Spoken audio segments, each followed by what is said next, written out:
The glitches are fixed, and Don't At Me will be on for 2 hours today, and I'm going to break down the Michigan scandal. My friend Gritty on our YouTube chat seemed confused, and if Gritty is confused, then that means I have not done a good job breaking down all of the elements of this Michigan scandal, and it is deep, and it is getting worse, and it is being fast-tracked. You want to hear as we start Don't At Me right now.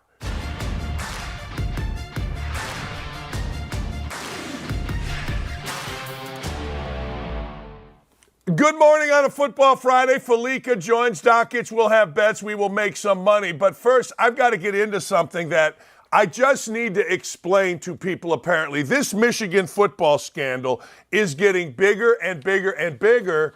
And this is oftentimes what happens. What happens is when you have something nefarious in your program, and I'm not talking about the sign stealing right now, it lends to other things. It just does. The Calvin Sampson deal at Indiana, I know there's a lot of Indiana fans, wasn't just about what you read. It was about many, many other things that got negotiated into kind of a big pile. But this isn't 2008, this is 2023, and this is Michigan, not Indiana. So let's break it down. Going back a little bit, Michigan had a serious problem. Here was the problem. Jim Harbaugh was caught doing things during COVID that he wasn't allowed to do. He was caught meeting with recruits. He bought them food, whether that's a big deal or not, and then he was not forthcoming with the NCAA. People said this was a small thing. Well, if it's a small thing, why do it? And that's my theme throughout this entire deal. If it's a small thing, why risk millions? Because the only way, let's just break this down. Harbaugh isn't going to go Mel Tucker. Harbaugh isn't going to get a DUI. Harbaugh is smarter than that. Harbaugh will only get fired at Michigan for two things. One, for losing, and two, NCAA violations. Michigan covered the initial NCAA probe by saying we're going to suspend him for 3 games against the likes of Bowling Green and others. That's cool. Everybody seemed to be appeased. But what happens is once you start investigating a coach, you really start investigating the program. And there was a guy named Matt Weiss, the offensive coordinator. All of a sudden, not sure how it happened. A lot of people think all of this is behind a trustee named Stapleton. I don't know.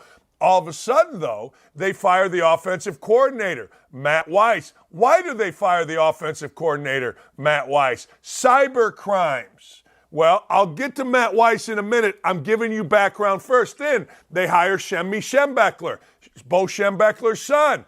Guess what? Because we're starting to investigate this program, they find out no, I'm not anti-Semitic. That's all, that's what apparently we're doing in this country today, and it's ridiculous, but I digress.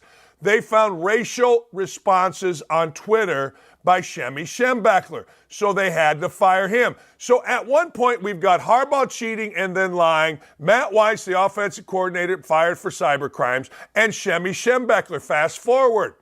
In the background of all of this, and I'll get to why this is Harbaugh's biggest problem, coaches in and around the Big Ten and the country knew that Harbaugh and his staff were stealing signs. Okay, fast forward.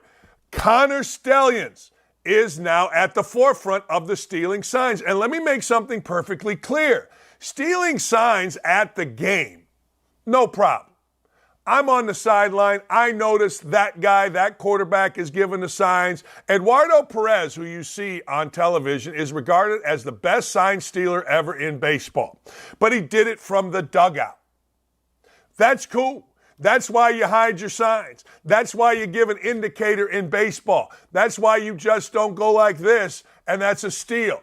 Everybody's looking. That's cool. That's part of it. Hey, you got a TV copy of a game, and the TV copy shows those quarterbacks doing all these different things, and you decipher it off a TV copy. Hey, that's cool. No problem. No problem with that. Stealing signs or trying to find tells in poker game, that's a part of sport, period. That's why, again, you use an indicator. Fast forward, though, here's what was happening. This guy Stalions, it is alleged, but it is starting to be proven, was more than that. he would violate a couple NCAA rules. You're not allowed to go scout an opponent in person. 1993, this was enacted. I couldn't wait. It was so great. We didn't have to go anymore. I didn't have to drive to Miami of Ohio on a Tuesday to watch Miami of Ohio play the Yugoslavians, or I didn't have to go to Ohio State or Purdue. It was great. It was a cost-cutting measure. What did this guy do? This guy violated all of that. He bought tickets. He had apparently, allegedly, an elaborate scheme of friends where he would buy tickets. This has been proven across from benches of not only Big Ten teams, but of other teams. Teams like Georgia, Tennessee, teams they thought they might play.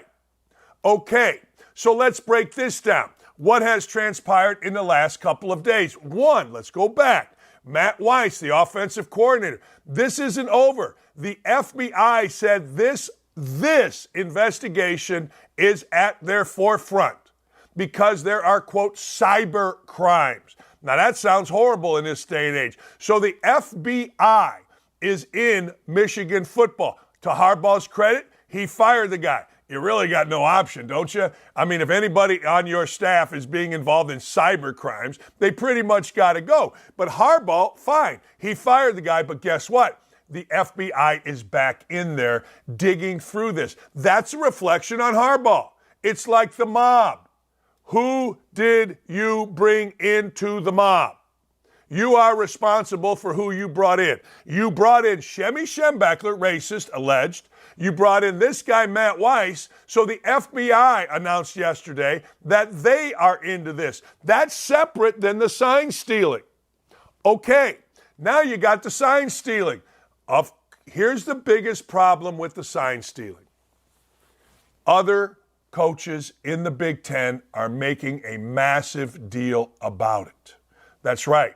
They're making a huge deal about it. I got 4 coaching friends in football in the Big Ten, and everyone told me the guys, they didn't want to bust it on their own. But now, and about a year ago, it started where people were just making noise. Big Ten drug its feet. The commissioner was out, new commissioner. But all of a sudden, the story broke. It got public. A lot of people in Michigan are saying it got public because this guy Stapleton decided to rat out Harbaugh because he doesn't like him. Well, that doesn't make Stapleton bad. Maybe Stapleton's a true Michigan man where you don't cheat. People always forget about that. People blame me at Indiana basketball because we lost some games in 2008. Well, I was an Indiana guy based on Bob Knight. We weren't going to smoke weed. What can I tell you? We were going to go to class, piss the players off. You don't like it? Tough shit. Anyway, so maybe Stapleton's a Michigan guy. However, the biggest problem that Harbaugh has is that other coaches in the Big Ten are pissed. I mean, really pissed. I mean, have been pissed and have whined and bitched and moaned. So here's what happened. The Big Ten and the NCAA have come into Michigan now. Immediately. They're fast-tracking this. Why are they fast-tracking this? Because they don't want Michigan, if in fact this cheating means something, which of course it does, or else why would Harbaugh risk his reputation and his money as a college coach? Of course it means something. Of course it's massive. It's massive, and you can break it down any way you want. But I'm telling you, as a coach, if I know the other team signs, we're going to kick the living crap out of them 9 times out of 10, assuming we make jump shots. But in football, it's massive. I don't care that Brady Quinn says on a show the play that people showed at Ohio State resulted in a touchdown. It's over the course of a game. It's over the course of games. The Big Ten has an obligation to appease not only it's Michigan, but to appease its coaches. Okay, we continue on with this. Now, the Washington Post is alleging that there was a budget for this. They budgeted in their budget $15,000 or more to go out and cheat, to go out and scout in person, to go out and film illegally, not illegally to the feds, maybe, we'll see, but illegal relative to the NCAA rules. About 15 rules have been broken here, is what a college coach told me. I'm not sure he's right. I'm not sure he's wrong, but he knows more than I. So the NCAA is in there. The FBI is in there. I got to tell you, this guy, this Stalions guy, and Harbaugh better hope that the FBI doesn't get in there about this sign stealing. I feel like somehow, some way, there's going to be a federal investigation because of gambling. I don't know why. I don't know if I'm accurate. I have been told this. Here's the other thing. So this guy, Stalions, then worked with others, including apparently South Carolina's defensive staff, to send them signals of teams. What they wanted was Michigan's opponent not to be Georgia, for example. They want them to lose. So how do you help somebody lose when you're at Michigan and it's South Carolina or it's Alabama? You help their opponent. So now we've got that. Now we've got TCU. TCU, who beat Michigan, went so far as to put up all kind of dummy signs, allegedly. Look, I don't believe the media. I believe Outkick. TCU said, screw this. All right, you know our signs. We're going to use the dummy signs. We're going to act dumb. And TCU beat Michigan and scored 45 points. Now, people are saying other teams knew, other teams could have known and changed their signs and only scored 10. Hey, I don't know what to tell you. All I know is when other teams go to that level of changing their signs, and it is alleged and starting to be proven that Michigan did this in person, on the road, buying tickets and budgeted for it, you got a serious problem. You got a serious problem. And this isn't normal. Don't let anybody tell you everybody does it. I legitimately have asked 20 college coaches, assistant and head coaches. Not one of them said they've ever heard of this. It's not stupid. And it saved Jim Harbaugh. Well, Dan, how did it save Jim Harbaugh? This guy came on board a couple years ago. Jim Harbaugh had not beaten Urban Meyer. Jim Harbaugh had not beaten Ryan Day. Jim Harbaugh, with this guy, all of a sudden, he's starting to beat Ryan Day, 2-0. Next thing you know, Michigan's program went from Jim Harbaugh getting money taken away. Jim Harbaugh now is the king. Now he can name his price. Now Jim Harbaugh is 2-0 in the last 2 years against Ryan Day. You think that's a coincidence? Could be. Don't know. But I don't think it is. I think it's that important. I don't think I don't think a Michigan man, a man all deep into Michigan, would risk his salary, risk the job that he left the NFL for at Michigan, his place, if it wasn't important. Dude's making about $7, $8, $9 million, whatever you want, based on speaking and whatever else he wants to do. And he's going to get fired or could get fired for doing this. It's the only way he can get fired. That and if he continued to lose to Ohio State. So was it worth it for Jim Harbaugh if what is alleged is true? Absolutely. Hell yes. Now he's established as a, quote, great coach again. So let's say he gets fired. Well, he didn't lose money in the last couple of years. They started talking about a new contract, and he'll go right to the Chicago Bears, where they are dying to have him. So don't tell me cheaters don't win, and I hope you understand it a little better. I hope you understand why I say that Jim Harbaugh is a cheat. He's been a cheat. At worst, let me put it this way. At worst, he's the worst judge of character ever.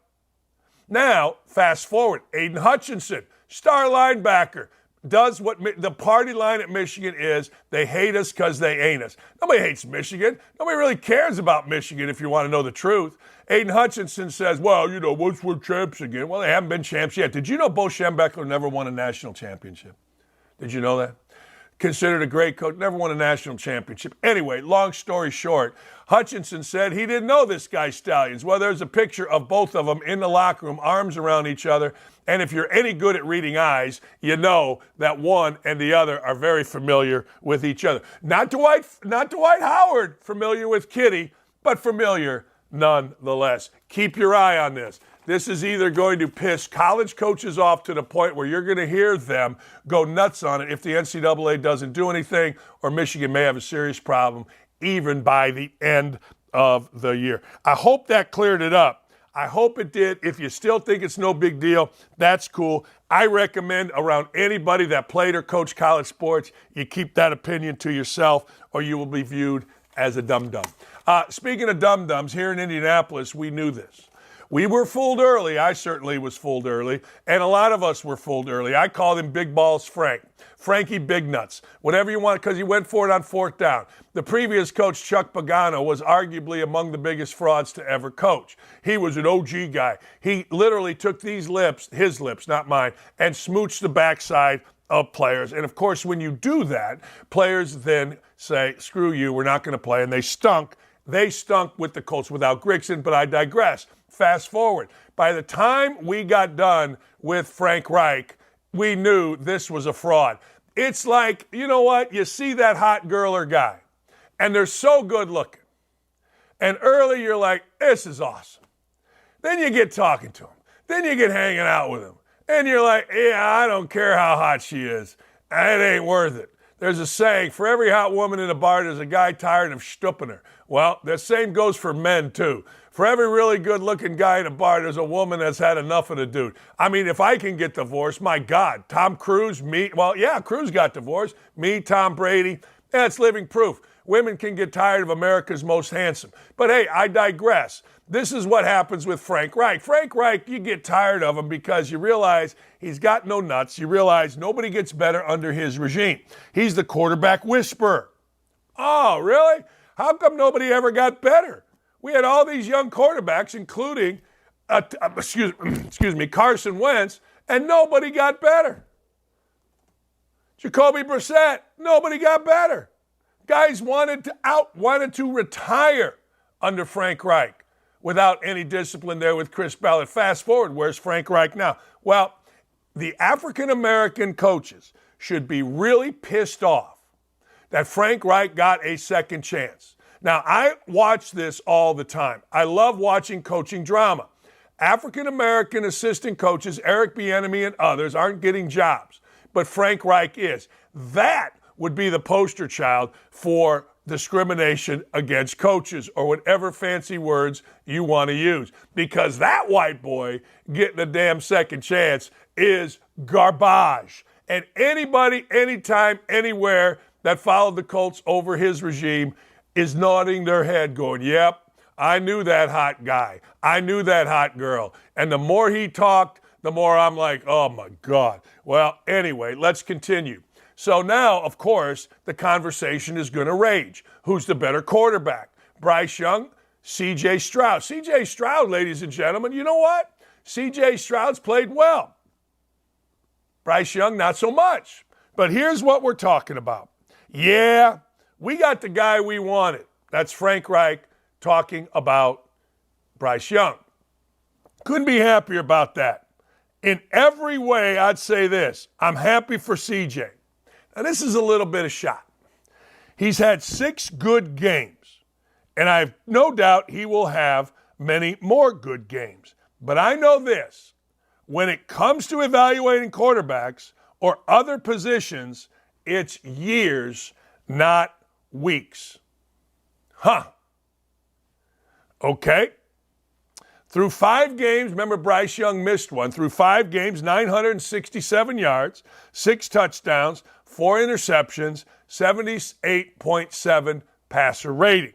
CJ Stroud, for 6 games, 1,666 yards, 9 touchdowns, only 1 interception, a 96.4 passer rating.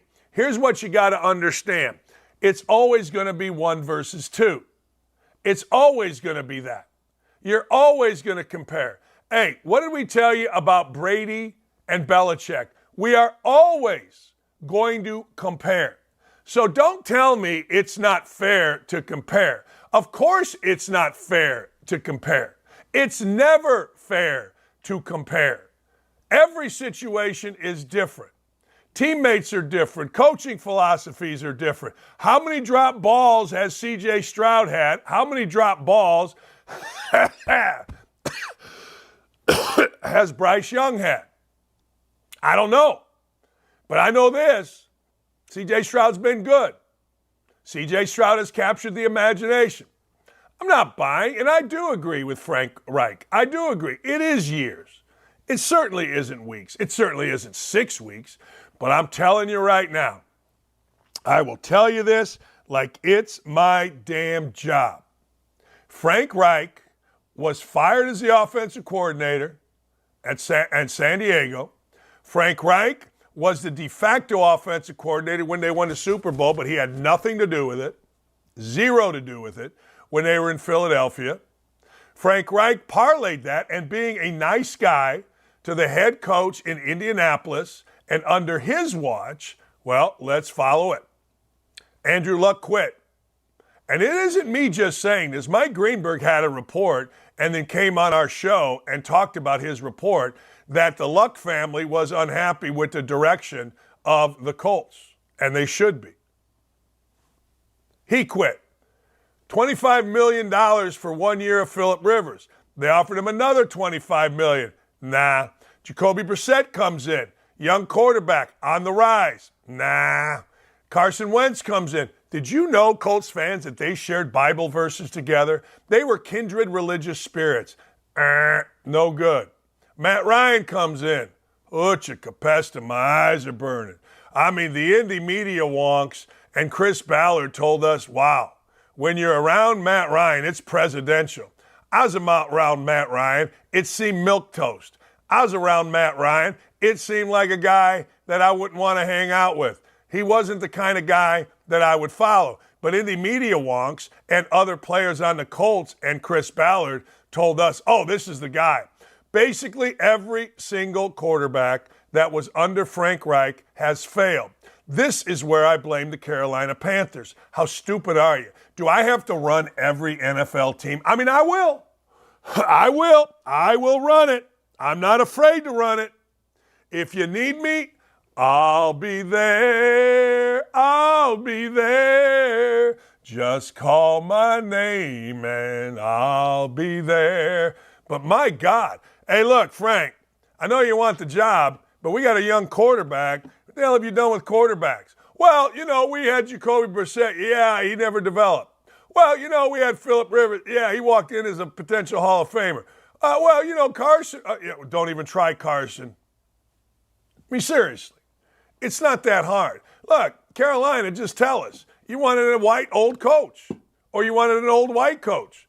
I'm cool with that if that's what you want. What are we going to do about it? It's your team. I've always said it. But I'm going back to my original point. If I'm Eric Bieniemy and I'm the African-American assistant coaches and head coaches looking for a job, I'm like, hey, Carolina, what's going on? What's going on here? You didn't do your research or you just saw an older white guy and you said, I want an old white guy. That's the only reason you hire Frank Reich. You want a nice older white guy. Well, you got what you wanted. A nice older white guy that can't coach blind turkeys to take a shit in the river. Boom. Hey, did you see this? A lot of companies are starting to do this. Black Lives Matter has, of course, become a joke. Of course, we've always known that there are two sections of it. Yeah, we understand back in the day, Black Lives Matter. People went overboard with it.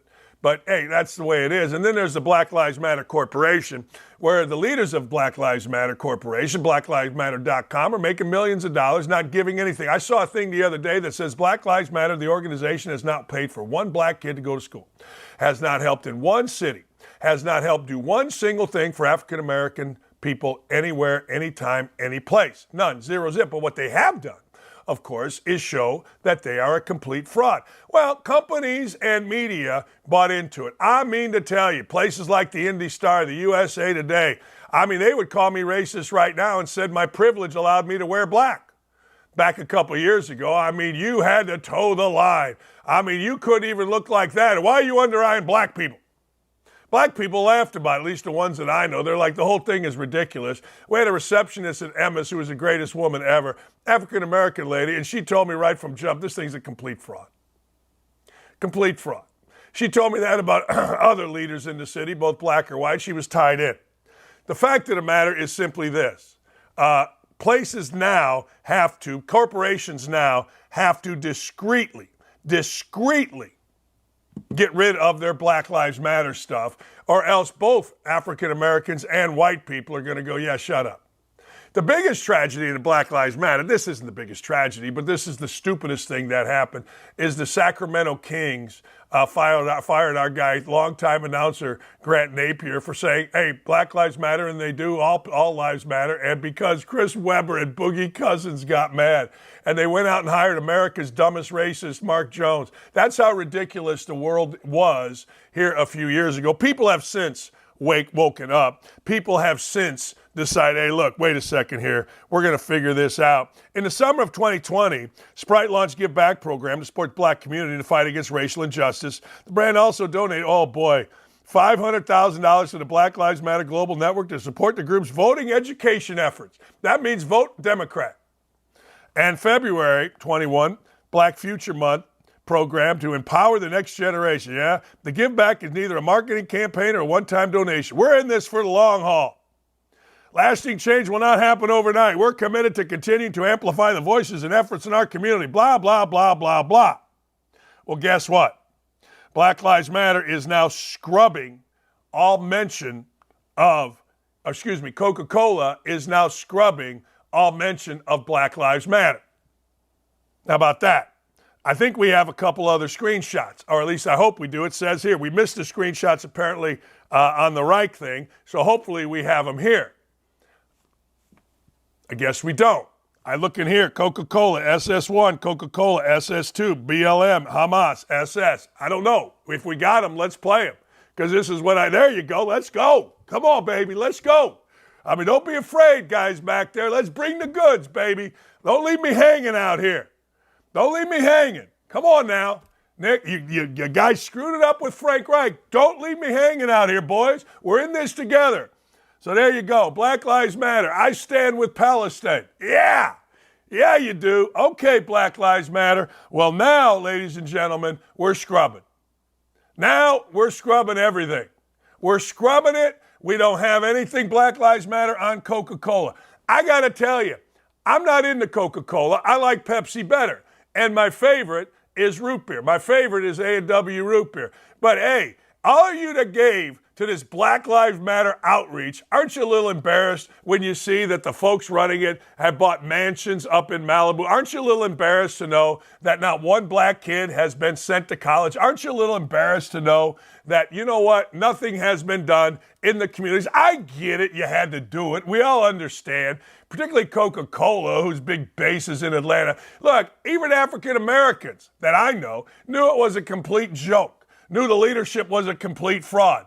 And under the guise, the other side of Black Lives Matter, the social protests, which I get, look, hey, you got to do what you got to do, but rioting wasn't the right way to go. So get mad, glad, angry, or sad. I assume YouTube will take us down here. I'm on one today, fellas. Hey, we got to be better. We got to understand who we're giving our money to, Coca-Cola. We got to research who we're hiring, Carolina Panthers. We got to understand that Michigan is in a big tub of shit as we move forward here. That's right. I'm fired up. That's why you watch the show. I assume YouTube will take it down because they'll get crabby because you're not supposed to say something about Black Lives Matter. Oh, my God. Oh, my God. You got to toe the line. Oh, my God. Hey, look, do yourself a favor. I don't care if you boycott Coke or not. I don't drink it. I never have drank it. Ever since, I'll tell you this, true story. Back in the day, I had a 1974 Gold Duster with a Cobra top. It was a glorious car. I sold it when my girlfriend, I'm not going to say her name, we drank too much, or she drank too much. I didn't drink at the time. We were all seniors in high school. We went to Greektown. Greektown in Chicago, they don't care about an ID. She drinks too much. We put her in the car. She pukes all over it. I sell the car with puke. I digress. Anyway, I'm not sure what my story was, so I forget. I don't know what my story was. I forgot my story right in the middle of the story. But it was something about my 1974 Gold Duster, and I can't remember what the hell it is. That's how fired up I am today. That's how ready to go I am today. And everybody needs to come to my level. Here's the deal. You got to understand Michigan. You got to understand if you're Carolina, who the hell you're hiring. You got to know who you're giving money to. I was at a dinner the other night, a guy named Bob Harris. But paid a lot of money for dinner with the Dakiches at our golf outing. He's like, you know one thing that I do? I go, what? He goes, I research what I give money to, and I found that your charity is doing great work. I go, I know. He goes, you know what? I got no problem. He spent a lot of money. I mean, he spent about $2,000 on a foursome. Then he spent more on the dinner. I mean, hey, if you research, you would never have given to the Black Lives Matter outlook, reach, route, whatever the hell it is, because it is and continues to be complete crapola.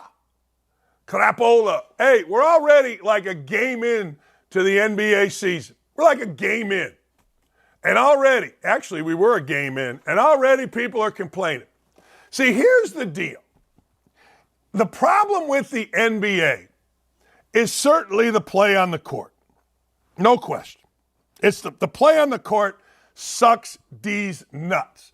It's jump shots. It's all that crap. Okay, I get it. You get it. We get it. It sucks. But the bigger problem is you got to listen.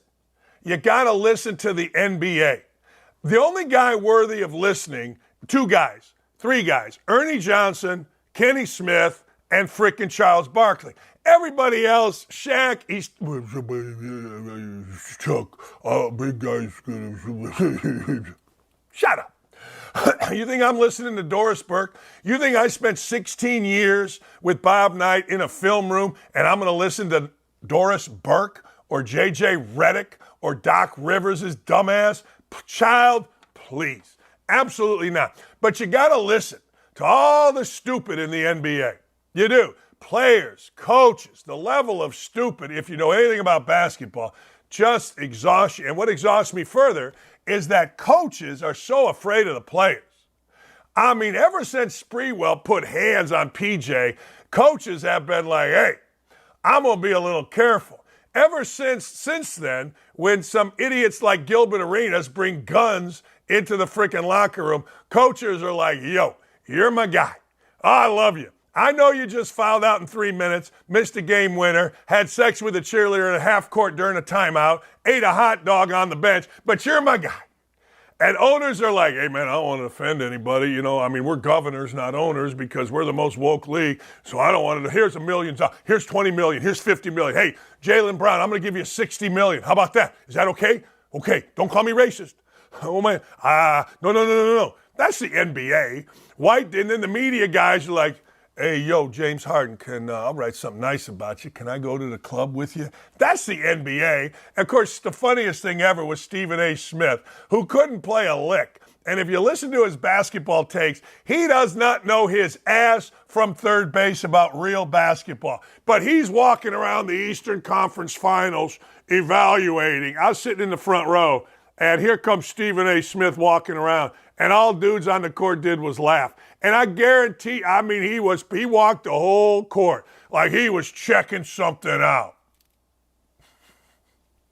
Jeez. I got 2 words for you. She. Anyway, so you got to listen to the NBA. And then you got to listen, I played 3 games in a row. We flew private, and my ass hurts. Yeah, my ass hurts too. All right, what am I talking about, Double D? I don't know, except that Colin Cowherd, to start the NBA, I wish we could get Cowherd on. I text him, I ask him all the time, but his show is during mine. And frankly, I don't think he likes being a guest. I think he likes being a host. I like Cowherd. Cowherd's my boy back at ESPN. I was his go-to for college hoops, and we always got along. He would, whenever I was there doing my show, he would stop in, say hello. He was great. I love Cowherd. Here's what Cowherd said about Anthony Davis. Anthony Davis is the milkshake machine at McDonald's. When it works, it's amazing, but it's 50% of the time. This was after he went scoreless in the second half. I want to address Anthony Davis going scoreless in the second half. Typically, NBA superstars are not like the milkshake machine at McDonald's. When it works, amazing. But that's about 50% of the time. That's a good one, all right? You can call him Milkshake, but the best one, of course, is our guy, our brother, friend of the show, Sir Charles Barkley. When Sir Charles hit Anthony Davis with the moniker street clothes, the world fell apart. My arm literally came apart. My head blew off. This arm went that way, that arm went that way, my nose blew off my face, my head, my world was blown. Charles Barkley was the man. Hey, yo, street clothes. See, there are some nicknames. I was always giving everybody nicknames. Always. Lee Ross was LRS, Lee Ross Shaw. So everybody at Bowling Green said, hey, man, is LRS coming to the party? You know, she can bring her husband, but we just like looking at Lee, you know what I mean? Everybody called her LRS. That's what I do. I give you the goods. I'll call P-Funk is my buddy Pilar. Boze me is everybody's got a nickname. If you don't have a nickname, then I haven't figured or we're not close enough friends. But everybody's got a damn nickname in my world. And there are some nicknames that do not stick. There are other nicknames that stick like frickin' two-sided tape. I mean, they stick like it's their job. And street clothes is one of those names. See, I want you to evaluate the nickname. And those of you that are on the YouTube chat, there's like 8,000 of you now. The show is just blowing up. Nick, and I'm not being nice to you guys because you guys missed on the one photo tear, and I ain't having it today because I'm fired up. But anyway, here's the deal. Some nicknames stick. Some nicknames don't stick. Milkshake wouldn't stick. And you can ask me, Dan, why does Milkshake not stick? I give you 2 words.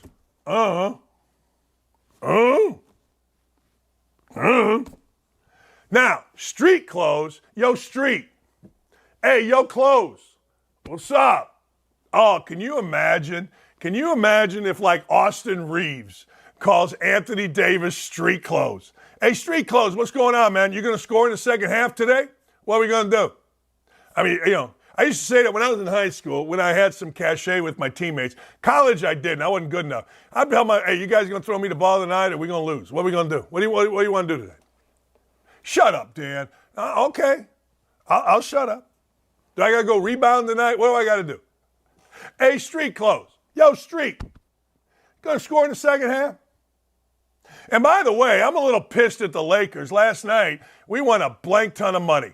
I mean, I took the Buccaneers plus 11 like it was my J-O-double-B. And I took Virginia Tech minus 2.5, and that was a walk in the park. I'll give you the numbers. I took my plus 11. I never do this. $500, made a bunch, and I took for $300 Virginia Tech. I should have switched them. Virginia Tech was a walk in the park at minus 2.5. Anyway, I'm mad at the Lakers because my guru, my guy, sent me a late text. He goes, hey, I think based on, he fades everybody. He fades the morons that you watch on TikTok, and he's made over $2.5 million in sports gambling. So what he tells me, I basically do. But he told me last night he's taking the Lakers minus 5.5. I saw the line was 6.5. I bought a point because I do what he says, and I bought it down to 5.5. Frickin' Lakers lost by or won by 5. I'm hating on the Lakers, so maybe, just maybe, I'm a little bit tainted in my view of street clothes at all. But isn't it amazing? The bigger point being, 1 game into the season, 82-game season, the dullest regular season in sports, and already Anthony Davis is being nicknamed Milkshake Machine. You're not going to say that. It's not an easy flowing. My nickname in high school was Rip. Grade school, Rip. Everybody called me Rip. In fact, when I went to college and people were calling me Dan, I didn't know what the hell that was. Hey, Ripper, how you doing, man? I'm good, thank you. Thank you, Mr. Parada. Hey, Rip, what are you doing? Even the newspapers would call me Rip. Rip Hamilton stole it from me. Don't even try it. I was the most famous Rip since Jack the Ripper. I was the most famous Rip since Round the Horn Ripper, which was a 50s basketball program that would pass it and yell Round the Horn Ripper. That's where my dad got it from. But anyway, long story short, street clothes is the nickname. Milkshake is the description. And it is absolutely glorious. Fallica, speaking of nicknames, Bear from Big Noon Kickoff is going to join us coming up. And we're going to win you some scratch. Also coming up, Joe Kinsey. So you know what that means. We got hot women in bikinis that we ain't afraid to talk about. And look, the house bet is 6-1. 6-1, people. That's right. 6-1. And I got another one. And I think this one is bet not only my house, but I might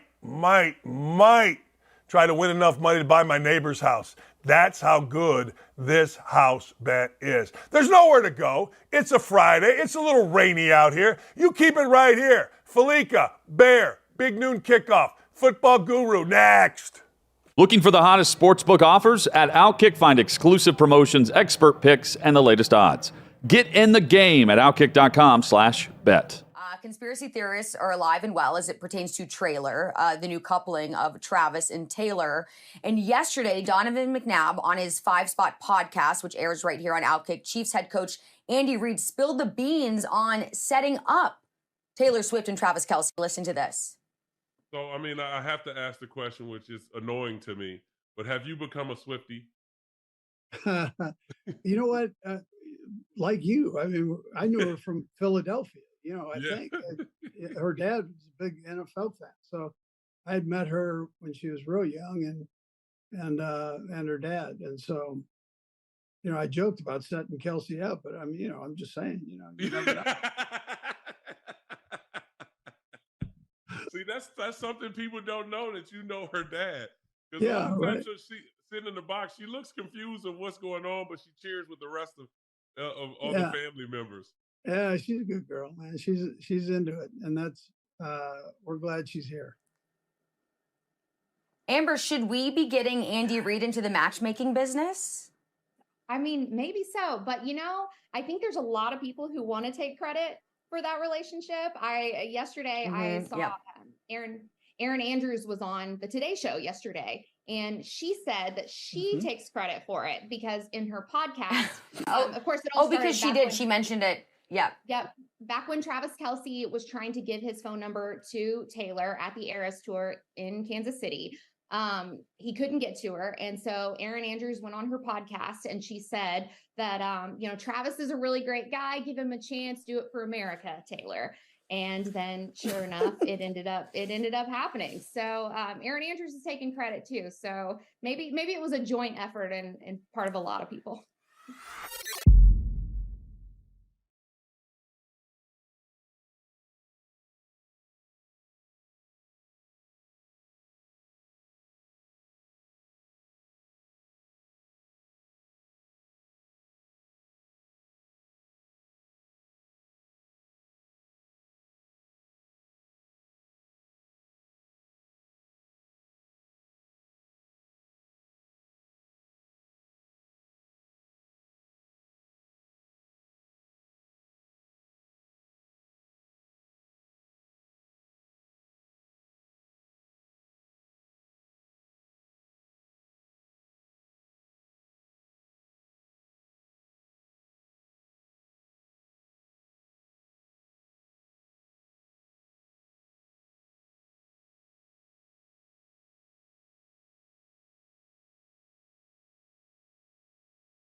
I know he's America's Saturday morning sex symbol, so I want to get this out of the way.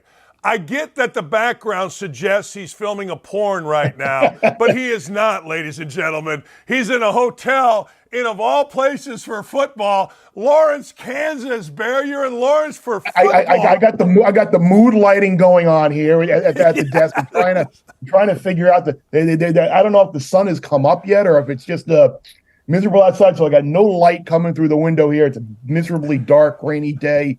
So I figure picture in a little lounge nightclub type mood here. And I need need a nice. Anyone want to get me a little cup of Blanton's right now for this? It feels like an evening. I don't want anybody thinking anything other than this guy's working. He's in a hotel room in Kansas, going through the notes, making sure that he entertains your ass all morning on Big Noon Kickoff. We got to get that. Give me a little Boogie Nights soundtrack going on in the background. Right. Hey, a little Marvin Gaye, and next thing you know, we got a problem. Al Green.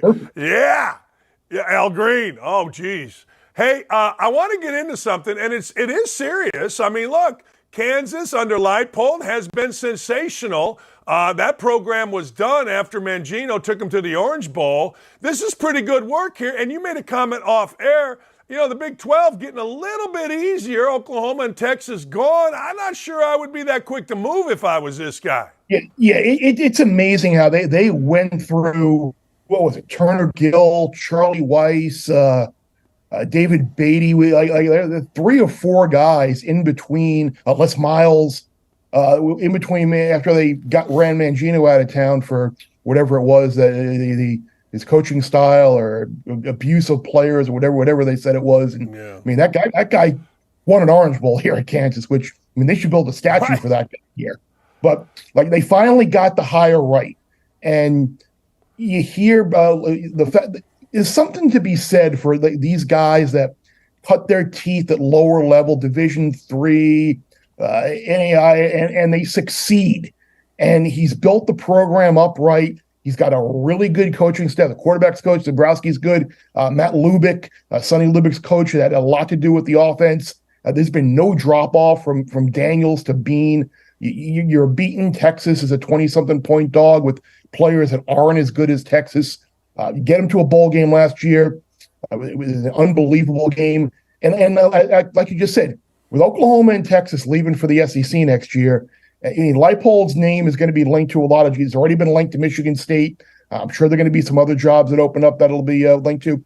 I'm not so sure, like, is Michigan State really a job right now that you want to run to with everything that's kind of gone on in that program? It just seems like one thing after another within that athletic department in school. Like, do you really want to go there just maybe because they can pay you more money? Because, like I said, with Oklahoma and Texas leaving next year, the Big 12 kind of is like a mix between the old Mountain West and maybe like the American and the Southwest. So it's like, it's a conference that it's not automatically you're going to go from like 6-6 like they've been to 4-8. Like, there's a chance you can still win 8-9 games if you get to a bowl game and win in this league. So, and they love him here. I don't know if I'm running off on Lance Leipold. I got to tell you, I'm not going to Indiana. I mean, Indiana job, I assume, is going to open up at some point. I'm not going to Indiana. There's no way. That's where you go to die. It's amazing because you feel bad because the 2020 season, whatever the hell that was, it was a special year at IU. Penix was there, and they had the great regular season with the comeback wins and winning, nearly beating Ohio State in the shoe, and they just couldn't turn it into something the next 2 years.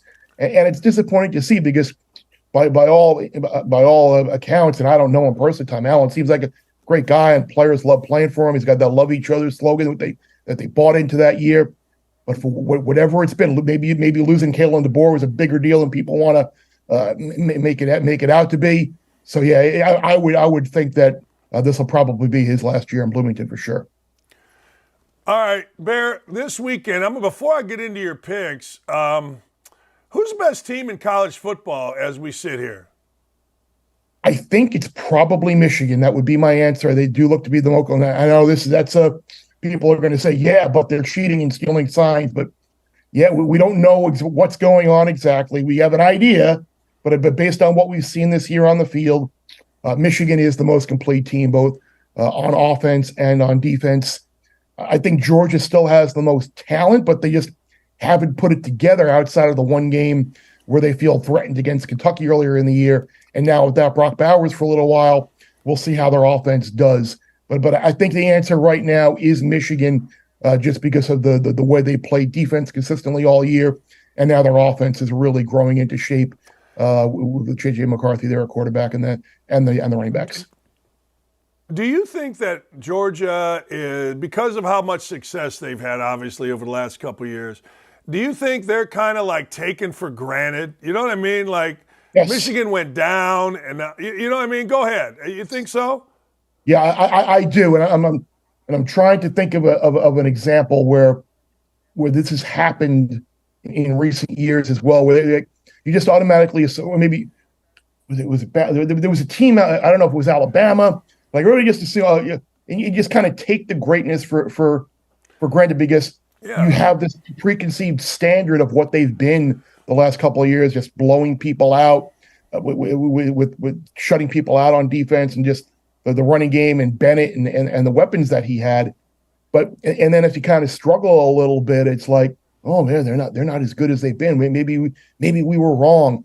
And a lot of, and you know this as a coach, and Nick Saban even alluded to it I think it was this week or maybe last week. Like, this is the type of team that he loves to coach because maybe they aren't as talented as the other team. They're still really good, but because they're not as talented, it's the extra effort, it's the buy-in, it's the fighting harder for everything to achieve that type of level of success. And those are the teams that the coaches love to coach, the teams that maybe do a lot more with just a little bit less and don't purely rely on the unbelievable talent that they have.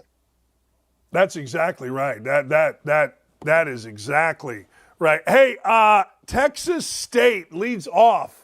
We call this the degenerate special, meaning that people that don't follow college football, right? That's like only degenerates know this one. You got Texas State getting 6.5 against Troy. I do, and this is a really, really good game for the college football hardcores. Troy is a team that I've actually had a couple of times this year and won with a couple of times. They're a really good defensive team. The last 3 weeks, I think they've allowed a total of 13 points, but now they go to San Marcos, Texas. Former Tulsa quarterback G.J. Kinney, who put up a lot of yards and posted some records there for a really high-powered offense there at Tulsa. He's now the coach at Texas State. They beat Baylor earlier in the year in Waco. They got T.J. Finley, the former Auburn and LSU quarterback in the SEC. He's their quarterback. They average over 38 points a game. They can get bowl eligible for the first time if they win on Saturday. But Troy, if they win this game, I don't think it's gonna be more by more than one score. Like if you look at Texas State's 2 losses, both one possession games. One possession game against UL Lafayette, a one possession game against UTSA. The way the line is too. Like even if they do fall behind, the way they throw the ball and move the ball and score, the back door is always going to be open. So I did grab Texas State plus the 6.5. I've been to Troy. We beat Troy. They were the nation's leader in three-point shooting at Bowling Green. I played them right before Christmas.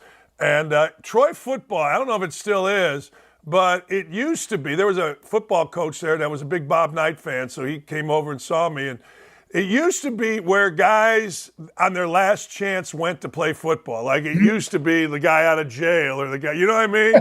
So they always had some real talent. You know, the SEC, like the guys that maybe couldn't get into the SEC school but had SEC talent they've had some. Like you go back and look at some of the NFL drafts. Like there have been a few players in the NFL from Troy. DeMarcus Ware, I think, went to Troy, right? Yeah. That's exactly what, that's like what the guy said. Like, hey, look, SEC talent that for whatever the reason, now this is back, Prop 48, all that kind of stuff, and they would take them, and they were talented. All right, Cincinnati, man, I got to tell you, I like Oklahoma State only because I bet against them last week. I took West Virginia. The game was going along nice. West Virginia ran into each other on a punt. Next thing you know, Oklahoma State said, screw it. We're going to go drop 45 on you, Bear. You like the opponent, though. You like Cincinnati getting 7 here. I do. And Oklahoma State has put this run together as an underdog. And it's really, you go back and look at what were your thoughts about Oklahoma State after they lost 37-7 or whatever it was at home to South Alabama earlier in the year. They didn't really know who their quarterback was. They were playing 3 guys, really struggling, but they've been an underdog in recent weeks, and they've kind of put it together and are playing a heck of a lot better, and they strung some wins together. And just, again, Mike Gundy, we talk about those guys that do more with Mike Gundy's a guy who just seems to do more with less. Every single year, it seems like he's figuring it out and piecing this team together. But I do think this is a tricky spot for the Cowboys. Next week, it's the final Bedlam game. They host OU. Could be a little bit of a look-ahead situation against the Cincinnati team where you look at the record, haven't won a Big 12 game, haven't been very inspiring on offense. But it could be a little tricky in Stillwater tomorrow. So I'm going to grab the Bearcats plus the 7.5. I'll tell you this, Louisville fans aren't mad Satterfield gone and Brom in. They're not mad about that at all. That was the gift that kept on giving. Hey, Georgia Tech lost to my Falcons. They lost to BGSU, yes, baby. But they've played much better since. UNC coming off of a disappointing loss. I thought maybe USC was going to get sexy, but you like Georgia Tech getting 12. Disappointing loss that kind of burned a hole deep into my pocket on a money line parlay last leg of the money line parlay last week. What could possibly go wrong? A 20-point favorite against Georgia Tech. But I don't look. This is another weird type of situation where I think the line's like 12 or 12 and a half, and it's probably going to hit 13, I would think, because I think the assumption is that North Carolina will bounce back off of that loss last week, work themselves back into the form that they had been prior to it. But Georgia Tech is just a weird team. They get up for these situations as big underdogs. Like if you look at the last 11 games as an underdog, they've covered 9 of them, and they won 6 of them outright, including that game a couple of weeks ago against Miami as a 19-point dog. Last year, they beat Pitt as a 20-point dog. Last year, they beat North Carolina as a 20-point dog. So despite the coaching situation and the change and the transfers there, they continue to play hard. Haynes King, the Texas A&M transfer, I think has some weapons there on offense to be able to move the ball. This is, again, I like to call it because it's college football. This is another because it's college football type of result where the team that loses to Bowling Green, of course, they're going to beat Miami and North Carolina. I don't know if they're going to beat North Carolina, especially after beating them last year as a big dog, but I do think that they're going to be in this game. So I took the Jackets plus the points, and you might even be able to get a better number tomorrow when this game gets closer to kickoff, because I think the money will show on Carolina. I'm done with Clemson. You know, you mentioned a parlay. I am 6-1. I give out what I call a house bet every week. It means bet your damn house. It was 6-0 going in, and Clemson just crapped the bed for me. So I hate Clemson, although I like Clemson. I hate Clemson. You think Clemson's defense is going to show up against a bad North Carolina State team or a mediocre North Carolina State team. Let's put it that way. Yeah, last week I made the mistake of kind of betting against my alma mater. I had the Miami team total under. I think it was 22.5 last week. Excuse me, dryness of the room is getting to me. But Clemson's obviously third string quarterback for Miami couldn't get the job done. But I think here NC State is a team. I'm going to go back to the under 16.5 under team total for NC State. MJ Morris showed some promise in that game against Marshall. They put up like 45 points, but then against Duke, they laid an absolute egg with scoring only 3 points. Like if you look at the ACC games that NC State has played this year, 10 against Louisville, 3 against Duke, 24 and a 24-21 win against Virginia. Like I know Clemson has really struggled against these Power 5 teams lately. I think they're 5-6 in their last 11. So like this is not a 2023 type short-term deal. This has been going on for a year now. So whether Dabo Swinney needs to reevaluate the way he's recruiting, building the program, whatever it is, something's going on there. But I still think the one thing Dabo does do really well is motivate his team and keep his team focused. And I think the fact that if they win out, he can sell them on, hey, we went out, we win 10 games for the 13th straight year. I think there is still some pride there, especially on that Clemson defense. I'd be surprised if NC State went crazy offensively. So I did play NC State team total under 16.5. Yeah, I ain't mad at it. Bengals, you're not digging the Bengals. You think the 49ers and Brock Purdy bounce back. I do, and I wasn't sure when I actually wrote this column up for FoxSports.com yesterday. I was really not known whether Purdy was going to play or not. And it looks like he may have cleared the protocol now. It looks like he may be in the game. But this is more of a play on the 49ers defense here. Like you saw what Fred Warner said after that game on Monday night. Like, we need to win these grimy types of games. They were a little sloppy. Ward had that ball stripped away by Addison before the half. That ultimately was the difference in the game. But a team that won 15 straight regular season games, and now you've lost 2 in a row on 2 missed field goals and bad weather in Cleveland with a bunch of injuries that happened to that game. You lose that game Monday night when Cousins threw us for almost 400 yards. Like the sky is falling. I'm still not there with Cincinnati. I know they played better, and Burrow appears to be healthier. But this is still a team with some offensive line problems. They're not getting after the quarterback as much as they have. Seattle really struggled in the red zone a couple of weeks ago in a game that they very easily could have won. In Cincinnati, the game before that, Arizona had a fourth down conversion deep in the Bengals territory that if they convert that, they score again and probably regain the lead. And who knows what happens there. A motivated, hungry team laying a reduced number because I think the perception of the public is that this team is in trouble. I love the 49ers this week.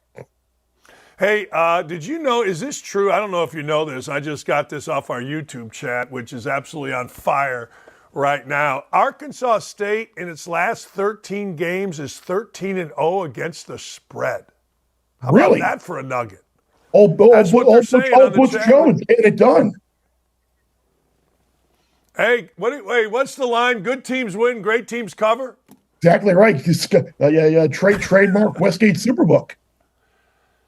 I'm telling you. Hey, my friend, have a great time in Lawrence, and thanks for coming on. Always love talking to you. Absolutely. Love talking to you. Have a great weekend, and we'll do it again soon. Love that guy. That's my friend, the Bear. You watch him. It's the best show, pregame show on. It's Big Noon Kickoff, and it's going to be live, ladies and gentlemen, from Lawrence, Kansas for football. Leipold is doing a great job. He really is. All right, Joe Kinsey does a great job. It's nudity. It's strippers. It's whatever he wants it to be. It's the head of content. Think about being the content guru of Outkick. Man, what a job. You know, it's all velvet ropes and bottle service when Joe Kinsey comes on. He's next. Where we're headed is a next television contract for the college football playoff with a boatload of money. And they're trying to cut that off with a cap right now, where we went over it yesterday. 9% of the average Power 5 athletic budget goes to the players for student aid. The others, vast majority of the percentage, 42 to 45%, goes to coaches' salaries, staff, administration, and buyouts for previous coaches. I point all this out because you got the Power 5 decision makers and the big college football decision makers. They are seeing dollar signs today. And that's because Netflix is getting into the sports streaming realm. They're finally dipping the toe in the water. And it's not just because they're promoting F1 or promoting certain PGA Tour golfers. It's more than that. They've already admitted that this is their foray into what could be live streaming of sports on Netflix. We've already seen it from Amazon. We've already seen it from Apple. Now Netflix is going to do it with the golf event that will feature PGA Tour members and F1 stars leading up to the Las Vegas Grand Prix. I bring this up because Netflix, Apple, and Amazon, that's where the next bucket load of money is going to come from. ESPN's already ponied up. We've seen the deals with CBS and Fox and NBC for the Big Ten, for the Big 12, and, of course, Notre Dame on their own. ACC is stuck where they are. Realignment has happened. More dollars are coming into this through the streamers.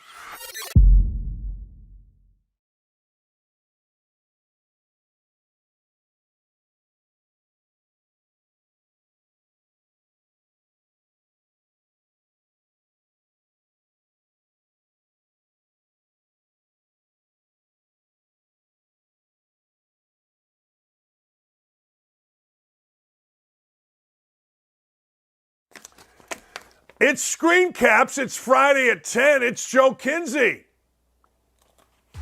Dan, I'm back. Sassy little intro. Start with. Yeah. Look at this. Dan, I just sent this over. I just sent this over to the team. This is Screencaps and Dan Dakich. The big marriage is finally here. The readers are all over this. They love it. Look at you, Dan. Look at this Halloween costumes you came up with. No, I don't like anything about my face. I don't like anything about my Uncle Fester head. I used to be a handsome man, but I'm not going to lie to you. I'm in pretty good company right there. You put my head on a set like that, and next thing you know, I'm a popular dude walking around. That's right, ladies and gentlemen. I said set. So leave me alone. Joe Kinsey, it is Screencaps. It is daily. It is awesome. It is taking the world by storm. You see it right there, morning Screencaps. If you want a little, get a cup of Joe if you're tired. There's no good shows until 9 o'clock, our show. I try in the morning. I get up at 6:30, 7 o'clock. I try to turn on the morning shows. They stink, so I go to Screencaps and others. All right, Joltin' Joe, what do we got today, big boy? What's up? Next! Well, Dan, let's just start right away with it's a huge weekend for the Instagram models. They have been practicing, they have been training, they have been working with their makeup artists.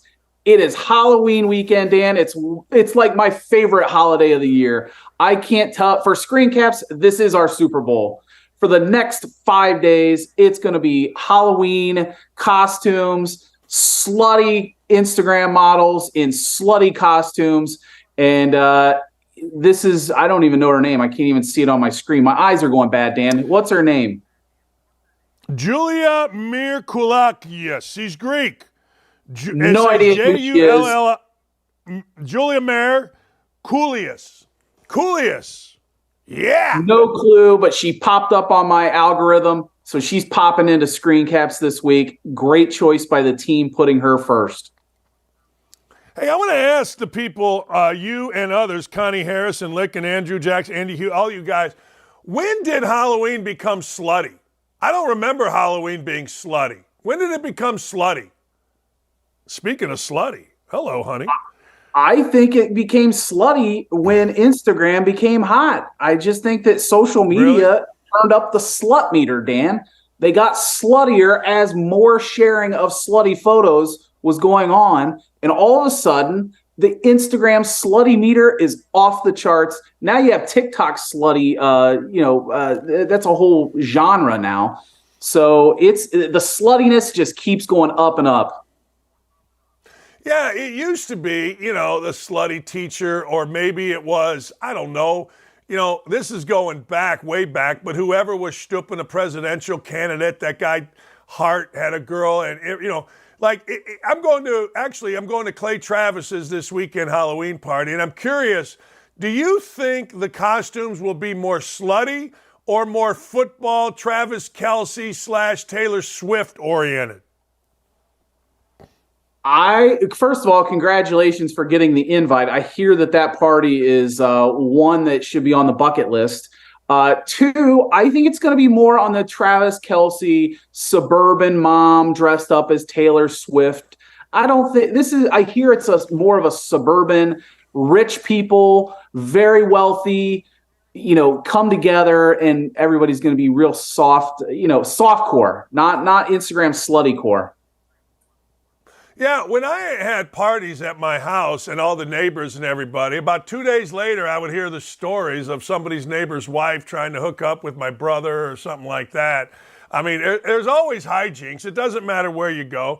There's always hijinks. I don't anticipate that at Clay. I think Clay has a much bigger or better cast of characters. My friends were always on the edge. It's just, it's what we did. We were just always on the edge of stupidity. And luckily, nothing ever happened, except my good friend did clog my toilet to the point where I had to bring a hazmat unit in. But I digress. That's a different story for a different time, Joe. That would have made Screencaps, tell you the truth. Next! Allie Ray. Again, you have more costumes. It's that time of year. The models feel it. The consumers feel it. Everybody's dumping out their specialty content. Allie Ray, she is a fan of Outkick, so here she is in her Minnesota. I don't even know what the bikini top is. Minnesota Twins? It doesn't look like the Twins color. So I don't know what's going on there. I feel bad. This is where older dad picks in. I look at her face and I'm like, she's a child. She doesn't really know what she's doing. I feel bad for this girl. I do. I'm sorry. I know she's probably making a boatload of money. I'm sure she's got fans everywhere. This is the dad. This is the 60-year-old dad who has a 25-year-old daughter going, This poor girl doesn't even know what she's doing. She's just a little girl with a rack trying to, and I don't mind it. I don't mind it. But this guy needs a little more sophistication. You understand what I'm saying? This feels like I'm creepy old guy. So let's go next. I don't want to be creepy old guy. Although, now we're talking. See? Now, this is what I'm saying. The more traditional, traditional Instagram model. This is what you guys have come to know, come to like, come to appreciate. Dan, is just the beauty of Instagram. Summer's gone, so the ladies are dumping out their final content of the year. It's going to be. They'll have to go to the tropics here pretty soon. So you're seeing the end of the season content. It's like an end of summer where they clear out all the patio equipment, Dan. This is like the patio equipment liquidation sale. These Instagram models are pushing out the old content, in with the new, out with the old. That's how they do their logistics. This is my wife always asks me, she understands, and this is true, that I understand women's fashion. And she's always asking me, I said, you need a different bikini. I just sent her the text. That's the bikini that I've been talking about for years. There's no chance she would wear that, but I'm trying, Joe. I'm trying. When Screencaps comes around, I'm trying. I'll let you know if the response comes during the segment here, but that's the bikini that I have been talking about, my wife wearing for years. This is the bikini. I'm sending it right now. This is the bikini that I have wanted you in for years. Buy it right now. There you go. Well, I'm glad to out marriages across the country. Yeah. I mean, look, most men's wives don't listen to them about fashion. I do, and mine does. And we're actually going through her closet this weekend, and I'm picking out which clothes I think work and don't. I'm just saying. That's who I am. I'm a fashionista for women. I can't believe you get into her closet. No, I don't know. I'm just saying. All right, next. It's a great picture. Oh, Dan, I'm glad the team selected this one. This one was huge on my radar this week. This is the Hunter Biden Halloween costume with the stolen laptop. Well, it's not stolen laptop. The laptop that has all the Ukrainian stuff on it. Joe Biden, creepy Joe Biden hitting on, it's a little salacious. But anyway, I'm here for the Hunter Biden Jr. He's got his cocaine girlfriend with him. I need more of this, Dan. I need more costumes just like this year. So let's go. Little girl on the left, Joe Biden touching and sniffing, Hunter Biden in the middle, and cocaine gal on the right. This encompasses everything Biden right here. And there's money in the girl's little strap there and a laptop. This is everything we need to encapsulate this current administration's family, Joe. Well done. This is well done. This is Halloween at its finest. Halloween is supposed to be like this. This is what you're supposed to do. Go crazy with these costumes. I've never been costume guy, but this one I like because you can actually act this out. You know what I mean? Like, the guy can sniff. I'm assuming that's his girlfriend there, on the left, and these two can just bang in the middle of the freaking party, and who knows what's going to happen next. Are you and your wife going to go as Hunter and the cocaine girlfriend this weekend? We should. Actually, oh boy. Actually, she's going to go as, she's going to go as the wolf from, from Pulp Fiction, and I'm going as Travolta with my Santa Cruz. It's not that clever, but it's going to be 80 degrees in Nashville, and I want to be comfortable. Let's put it that way. Joe, here's the deal. This is in Munich. This is Oktoberfest. This is, let's say for the sake of argument, St. Pauli girl gone German. and she's got a pretzel and a stein and everything that goes with it. Joe, did you know that most people that go to, over 50% of the people that go to Oktoberfest in Munich throw up at Oktoberfest in Munich? You told me this. You told me this back a couple weeks ago when Oktoberfest was hot and heavy. But you said that a lot of the people just start puking everywhere, right? Yeah. You know, those big beers. I went to an Oktoberfest at, I forget the name of the place here in Indy, and I had 3 of these monster beers. And apparently there's a little more alcohol because I looked at Lee the next day. I go, I only had 3 of these beers, and it was over like 3 hours we were there. But I feel like 10 miles of bad road, Joe. This will sneak up on you, pal. You'll steal stuff if you get too involved in this. But I like the girl. Trust me, Dan. Trust me. I remember back in my college days bonging beers this size and puking everywhere at Ohio Northern University. Bad memories, Dan. What's the most famous place thing about Ada, Ohio? What's the most famous trivia question about Ada, Ohio? That is where the Super Bowl footballs are made, Dan. I know that one. You can't even sneak that one by me. That's where all footballs are made. NFL footballs are made in Ada, Ohio, ladies and gentlemen. I hope we have one more. Next! I don't know if we do or not. I hope so. Oh, they always... Maybe not. We're finished every week. Yeah. This one's from Mitchell Schwartz. He was a former offensive lineman for the Chiefs. He's a big Kansas City meat guy now. He's cooking a lot of meats there in Kansas City. I saw this plate. You know, honestly, I see a lot of meat trays, but to me, it's about the pickles down there, Dan. They're perfectly lined up. I'm a big pickle guy, and they're perfectly sliced. I love the pickles here. Good contrast between the pickle color and the meat color. That caught my eye in this one. You know, I'm going to give a shout out here. Mitchell, I'm reading here, what a pleasure last night celebrating and eating 4 of the top 5 barbecue spots from Kansas City Magazine, recent ranking hosted by Buctois Barbecue. Great meal. Always cool to see how much all the pit masters support each other. Swipe through to see the menu and all the dishes. There you go. Hey, Mitch, I'm all in on it. Bryant's is the famous one in Kansas City. I've had it. I like it. But I got to tell you, this right here on the prison tray is freaking awesome right there, buddy. Oh, that's yeah. good eating. That's good eating. Oh, yeah. Yes, sir. Oh, yeah. Here's what I suggest, Joe. If you want to impress anybody and not look like a jackass, don't lick your fingers at the table. That's all I'm saying. I know it's what you're supposed to do, but don't. You look like a hog and everybody around you wants to puke. No. Be better than that. Next! That's it. We're That's done. All right, Dan. Hey, Joe, before I let you go, it's the Luke Fickell Bowl. It's Ohio State going up. We're going to jump around, do all that stuff at Wisconsin. What are we going to see up there? What are we going to see? Dan, you know I've been one of the most fair and balanced Ohio State fans. I sat here one day and said Ryan Day was an absolute embarrassment for how he treated Lou Holtz.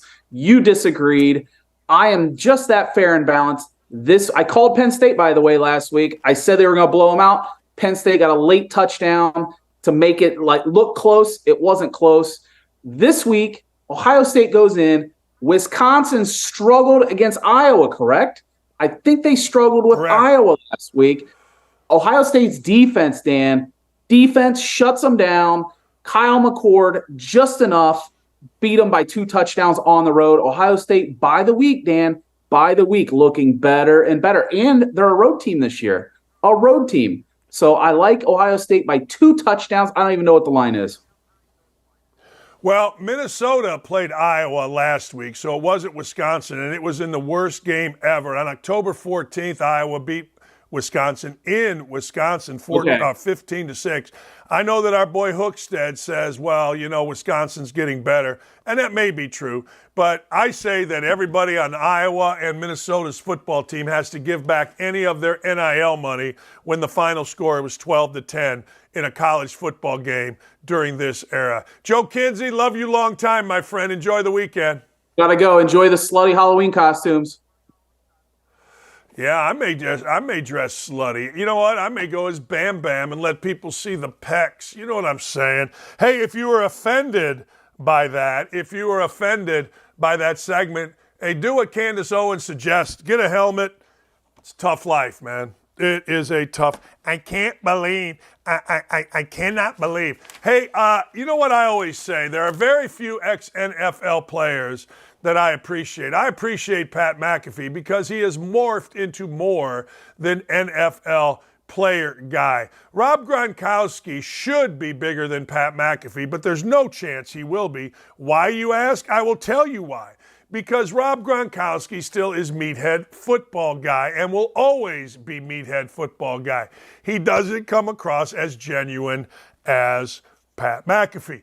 Now, what is an example of big fat meathead guy? Here it is. Gronkowski ripped the Patriots. He's not impressed with his Patriots. He is mad because even after their surprising win against the Buffalo Bills, Gronkowski wanted to bitch, whine, and moan because the players celebrated. Okay, Rob Gronkowski. Okay, big boy. I get it. You won Super Bowls. You were great.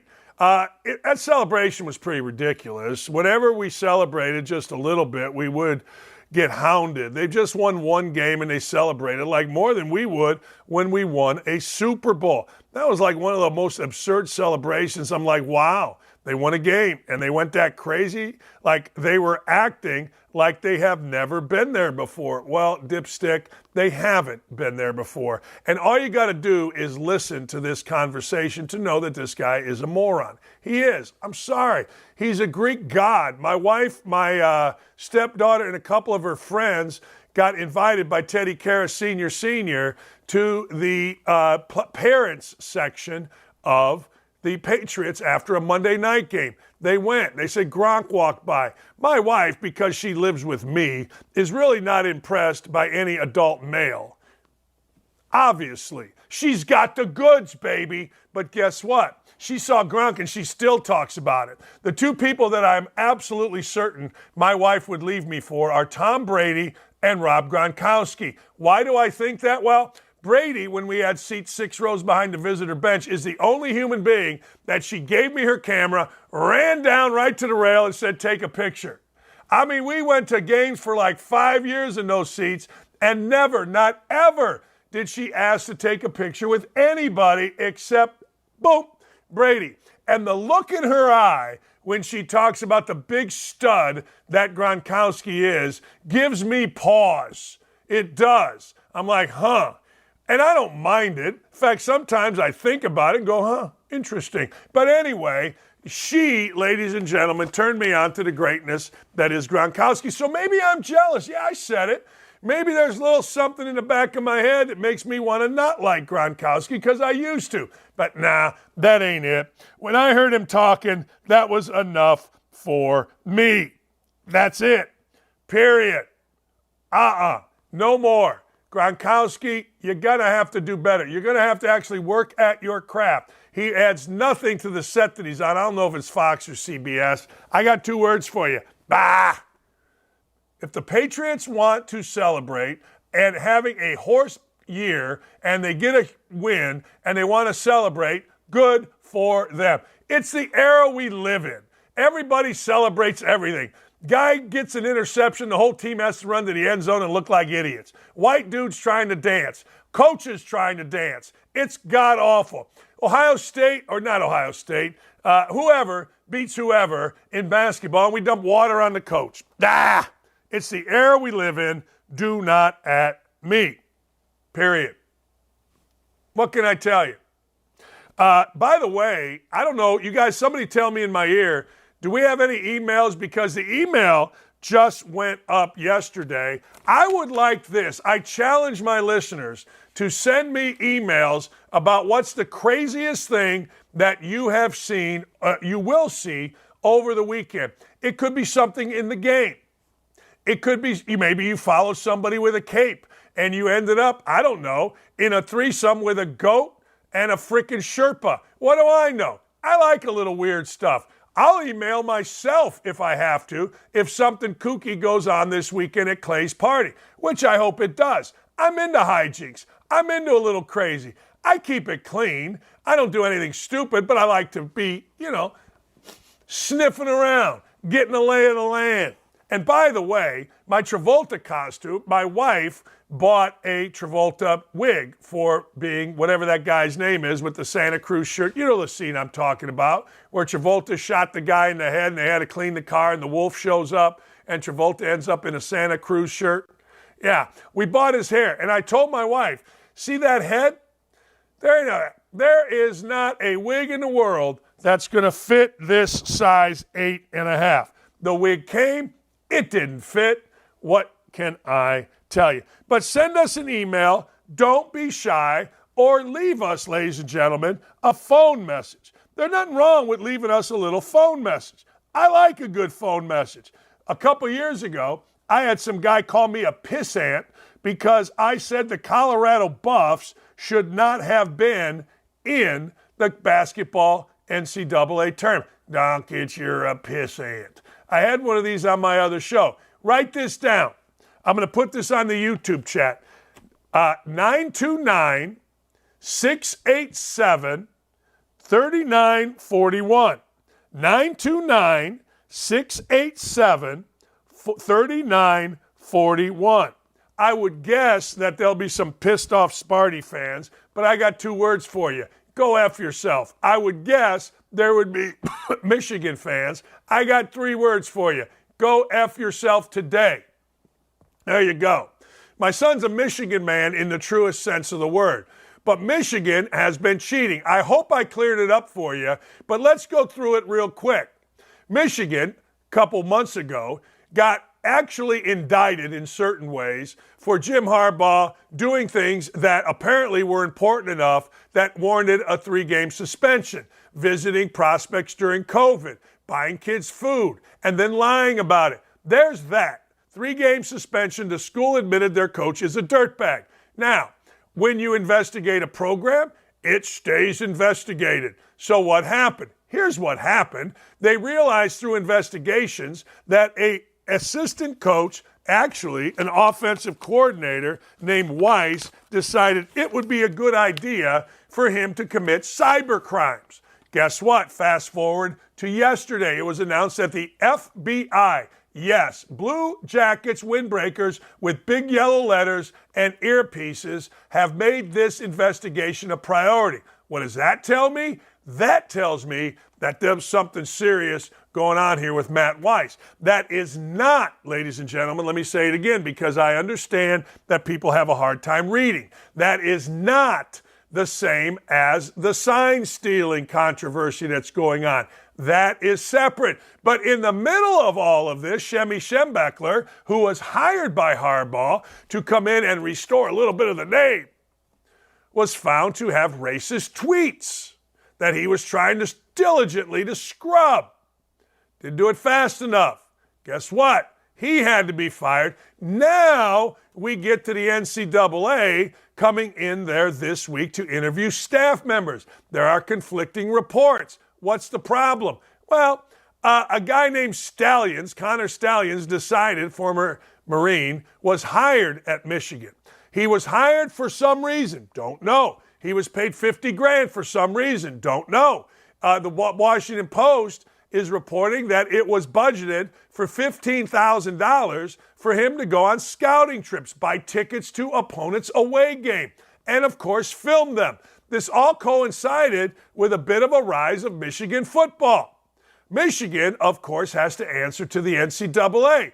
Michigan has suspended with pay, mind you, Mr. Stalions. Everybody's denying knowing Stalions, including Aiden Hutchinson, who, by the way, is shown in a picture kind of Dwight Howarding, not to that extent, Mr. Stalions in the locker room after the Big Ten championship. Everybody's lying here. Everybody has the company line. We're so good you hate us. You hate us because you ain't us. We're Michigan. Nobody's giving a rat's ass about Michigan. If you were going to say it's Ohio State, which has actually won national championships, I would say yes. Bo Schembechler never won a national championship. Lloyd Carr did, and Michigan was stupid enough to get rid of Coach Carr. Long story short, Michigan's a cesspool. Long story short, Jim Harbaugh is either ignorant or an awful, awful, awful judge of character with whom he hires. Don't try to tell me he didn't know about this guy Stalions. Don't try to tell me this guy acted alone. It's going to be interesting when and if, even though he's a Marine, he's still a sniveling little fanboy, Mr. Stalions cracks. Is he going to talk? Is he going to say what he knows? Is he going to go Sammy the Bull Gravano to the Gotti that is Jim Harbaugh? That's what I'm waiting on. That's what I'm staying tuned for, because I'm telling you, I have heard from numerous coaches that the FBI is circling. Now, here's the biggest problem Harbaugh has. Make no mistake, the Big Ten loves Ohio State. The Big Ten loves Michigan, loves Indiana basketball, loves Michigan State basketball. Cash cows. However, big-time brands. However, so many coaches, I have been told, in the Big Ten have made a huge stink about this for over the last 6 months into a year, that the NCAA and the Big Ten office are now fast-tracking an investigation. Look, you can't have 28 teams or whatever the hell the Big Ten has and protect one just because they're number one in the country in football and cheating their ass off, at least allegedly. You can't do it. TCU jumped into the fray by saying, hey, we knew about this scheme. We knew it was important. So guess what? We used it against Michigan. We dummied up our signals to make it look like they thought what we had, but we actually were changing it. That's the extent of this. Don't tell me Jim Harbaugh didn't know. Don't tell me why would he's clean in all this. Don't tell me that stealing signs doesn't matter, and for God's sake, don't tell me that it's normal gamesmanship. Is it gamesmanship to watch a TV copy, run it back when the guys are doing their signs? 100%. Is it gamesmanship only when you're on the other sideline and you're studying and you're writing down the... Absolutely. Do that to your heart's content. Again, why do you think they have dummy signs? Because they know I'm over here on the Indiana sideline and I'm trying to steal the Penn State signs. It's different when you go in person and buy tickets and scout with your phone across the way. There are no in-person scouting, period. And then there's a bunch of other rules attached to it, all of which Michigan broke. It's the last half hour of the week. That's usually when I'm the most fired up. I got a house bet that's guaranteed to win. Nothing's guaranteed to win, but I am 6-1. And you know what? When I lose a bet, I dig deep. There's no hangover. There's no residual. I practice at 6 in the morning. We do line drills. We do loose ball drills where we dive on the floor. That's the way we go about after a loss. I lost last week. I'm ready. Stay right here. Tell your friends. Let's go. A beast of a biological man, Artemis Langford scored a major pervert victory after a Wyoming district court judge ruled the women, the real women of the Kappa Kappa Gamma sorority, couldn't prevent Langford from living in their sorority house. This despite their claims of Artemis, a 6'2" giant, having a visible erection around the ladies, despite their claims that Artemis would sneak photos of them at slumber parties, despite the fact that trans Artemis is a heterosexual with sexual interest in women and a Tinder profile seeking to match with women.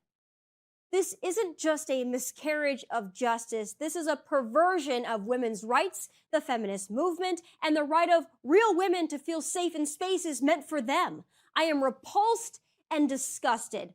But Artemis? Artemis reportedly broke down in tears after the judge dismissed the lawsuit, saying, quote, "Maybe I can just be another student on campus, another regular sister in the Wyoming chapter of Kappa Kappa Gamma. Maybe I can just be me."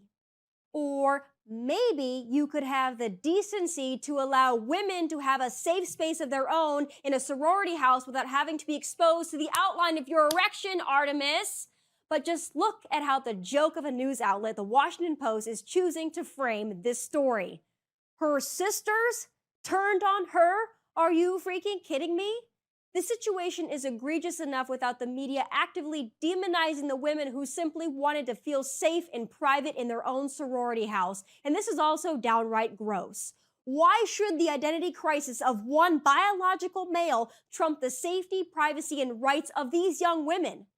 This is not a win for inclusion or equality. This is a win for perverts who will use this decision and this BS narrative to prey on women.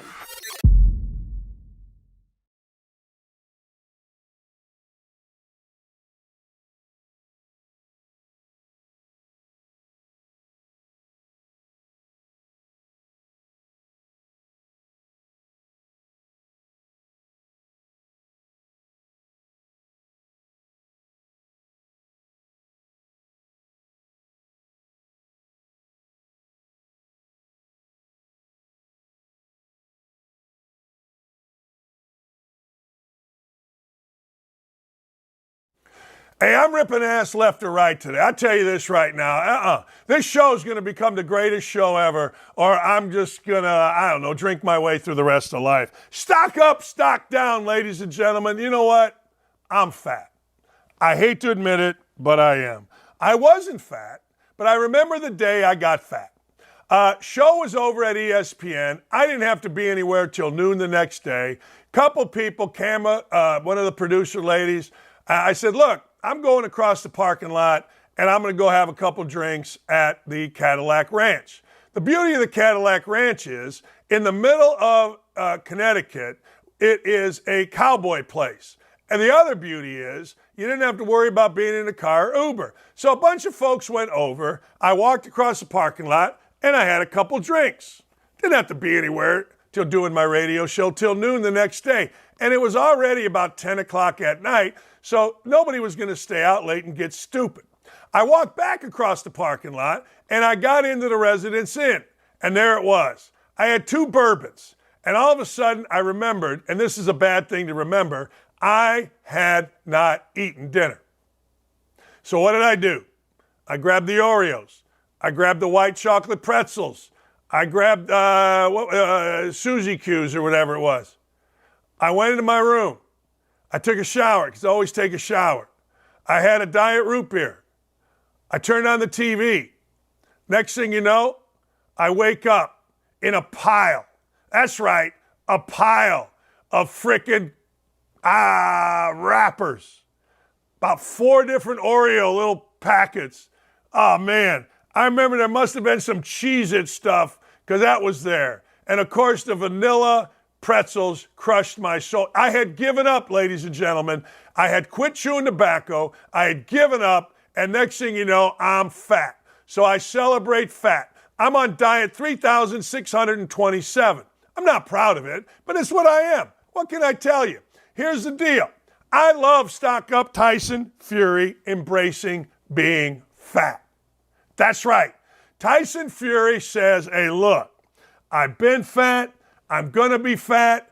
I'm always fat. And I fight better fat. So Tyson Fury being fat, he embraces the love handles. See what I did there? Clever. Don't at me about it, people. So stock up to anybody that embraces being fat. Except for those fat influencers. Nobody wants to see somebody fat in underwear. No one wants to see somebody fat complaining about needing 2 seats, or you got to make airplanes fat ready. I mean, if you're that fat, then you got to do something about it. I try every day, and I got to tell you, I think it's my crazy meds. I think they make me insanely hungry. But anyway, I embrace anybody, particularly in sports, Mickey Lolich style, that says they're fat. Number 2, my Serbian brother, Nikola Jokic, has just started out tearing up the league. But the reason that I give Jokic credit is because it makes all the low-level racist ESPN analysts that are black crazy. They can't stand that, in their words, Whitey, or the white boy, is dominating the NBA. It makes them nuts. And Jokic looked good. Jokic, I thought he would come back, as many of us Serbs are, fat and sassy. That's right. We're fat and sassy. I'm half Serb, half Polish, so I got to tell you, me, I'm half fat, half mean, all sassy, and I blame my mom and dad, who, by the way, my dad's Serbian parents did not want him to marry anything other than a Serbian woman. That's usually how Serbs roll. Polish, we're a little more open. Catholic, made the Serb parents, grandparents mad. Hey, what are you going to do?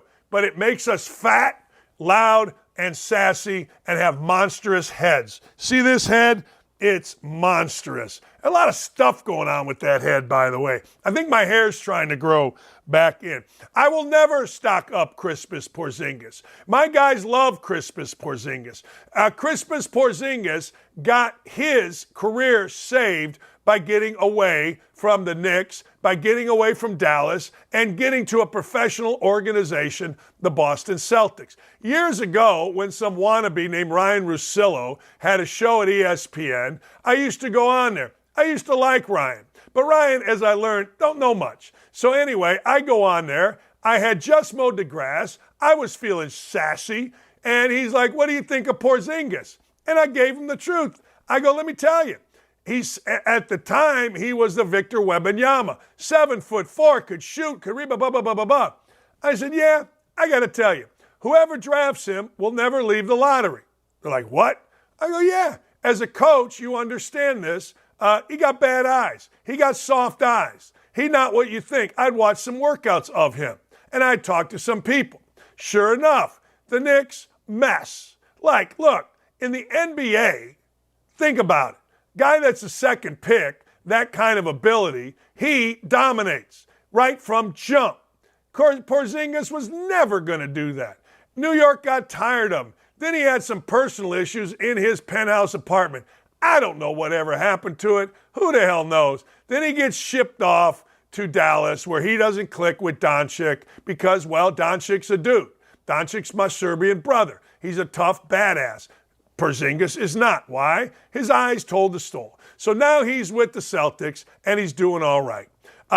The end of the story, like that movie that I just watched. I watched a 3-part series yesterday on Gotti on Netflix. Highly recommended. Look, I am a mafia freak. I've read all the books. I knew how this went, but they actually told me a couple of different things that I did not know in that. But anyway, you know, at the end, they'll show you John Gotti died in prison 2002. Sammy the Bull Gravano spent 5 years. Now he's in whatever. He's in witness protection. So at the end, Ryan Russillo hates me because every time he interacts with me, I tell him, you were wrong about Porzingis. I was right. Just let it go, baby. Because if, and this is a big if everybody in the world just listens to me and lets me wash over you, you know what happens for everybody? Greatness. You are welcome. Connor Stalions, stock down. I got 3 words for Connor Stalions. My ass. Look, you're a little wannabe. You hung out. You're a Marine. You're smart. You made a 500-page manifesto that you shared with others about taking over Michigan football. And frankly, you pretty much did. The way you went about scouting was genius. Unbelievable that you got caught, but you always got to remember, loose lips sink ships. Always. Always. Damn it. Always. So guess what? Stalions, by involving other people, you knew eventually it was going to get out. I don't know how it got out, but the more I read this, the more I'm like, well, if you involve more than 2 people in your secrets, it's going to get out. Michigan people say it's a guy named Jim Stapleton, a guy with the trustees. If it was, good for Stapleton. He doesn't want to see cheating in his program. He'll be vilified, but who cares? Look, you live by the mirror. Can you, I'm looking right at me in there. It looks like I'm looking down, but I'm actually looking at my screen. Okay, I'll look at the camera where there's a picture of me too. Can you look at the mirror and like what you see? It's the only thing I live by. That's it. Can Connor Stalions live by the mirror? You know, I use Eventbrite and I stopped using Eventbrite. And I'm not going to go out into all of the details because I'm not sure what all the details are, but I do know this. Eventbrite tried to cancel our good friend Riley Gaines' speech at Harvard. Why? Because they said it was hate speech. At what point in the world does any reasonable, logical person think, just for a second, that a woman athlete defending the right of women to participate against women and to be in locker rooms with only women is hate speech. I'll hang up and listen. I'm asking. I will hang up and listen. But you know what? Apparently it is. So what did Eventbrite do? Eventbrite said, no, you violated our standards. Well, you know what they were actually advertising for, or was okay to use on their site? A fundraiser for the murderous cowards that is Hamas. I want to say that again. They were okay. They were fine, Eventbrite was, with the murderous cowards that is Hamas, but not a 20-something-year-old woman who is trying to advocate for women to be participating in sports against women. That's hate speech because someone with a make-believe PP or with a PP isn't allowed. So Eventbrite deletes the pro-Hamas rally listing without explanation, and they did it, ladies and gentlemen, after Riley stood up. I don't understand this. I will never understand this. Can somebody please make me understand how you at Eventbrite can be so stupid or so evil, I guess, that guess what? You're going to promote a Hamas rally. The guy who, I guess, co-founder, general partner, chairman and co-founder of Eventbrite is a smart aleck douchebag looking guy named Kevin Hartz. Now, Hartz. Now, this guy went back and forth with Clay and, of course, with Riley. And he showed himself to be a smug millennial douchebag that the only redeeming quality for this guy should be a punch in the face. He looks like he needs a punch in the face.